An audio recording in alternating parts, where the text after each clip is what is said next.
आज हम शहर की एक प्रमुख समस्या गंदी बस्ती की समस्या के संबंध में जानकारी लेंगे। हर एक शहर में, नगरों में, नगर के किनारे आपको एक ऐसा क्षेत्र मिल जाएगा जहां ऐसे व्यक्ति निवास करते हैं जो बाहर ग्रामीण क्षेत्रों से आते हैं और नगरों में अपने जीवन यापन हेतु निवास करने के लिए रहते हैं। ऐसे व्यक्ति अक्सर अपने परिवारों के साथ आते हैं, लेकिन क्योंकि नगरों में उन्हें रहने के लिए कोई स्थायी आवास की व्यवस्था नहीं मिल पाती, इसलिए वह कहीं छोटी झोपड़ी बनाकर रहने लगते हैं और धीरे धीरे वह क्षेत्र स्लम एरिया या गंदी बस्ती के रूप में विकसित हो जाता है। इन गंदी बस्तियों में रहने वाले निवासी बहुत सारी समस्याओं का सामना करते हैं।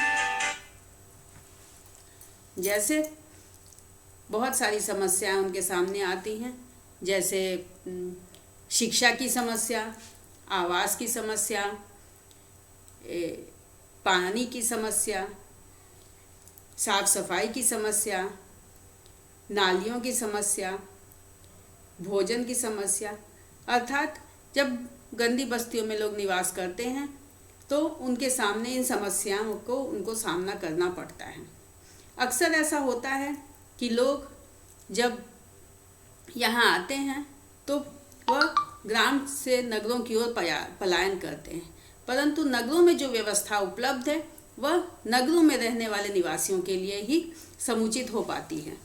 इसलिए इनके लिए वह समस्या उत्पन्न होती है कि शिक्षा की समस्या, यानी वह अपने बच्चों को कहाँ शिक्षित करें, कैसे शिक्षित करें, क्योंकि इनके पास इतने साधन उपलब्ध नहीं होते हैं, उनकी इतनी आय नहीं होती है कि वह एक व्यवस्थित स्थिति में अपने बच्चों को शिक्षित कर सकें।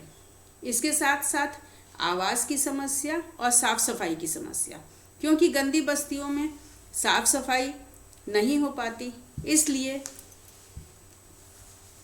इसलिए वहाँ अक्सर आप देखिएगा कि बहुत सारे रोगों का निवास होने लगता है, बीमारियां फैलने लगती हैं और मच्छर पैदा होने लगते हैं और इसके कारण वह क्षेत्र बीमारियों का घर बन जाता है।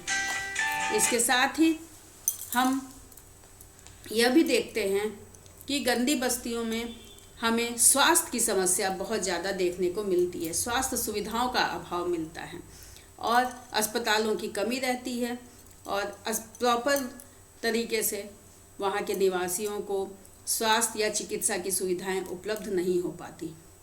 और इसके साथ ही पेयजल की समस्या भी एक महत्वपूर्ण समस्या है, क्योंकि शहरों में निश्चित तौर से पेयजल की एक व्यवस्था होती है, लेकिन गंदी बस्तियां ऐसे स्थानों पे होती हैं जहां यह पेयजल की सुविधा उपलब्ध नहीं होती है।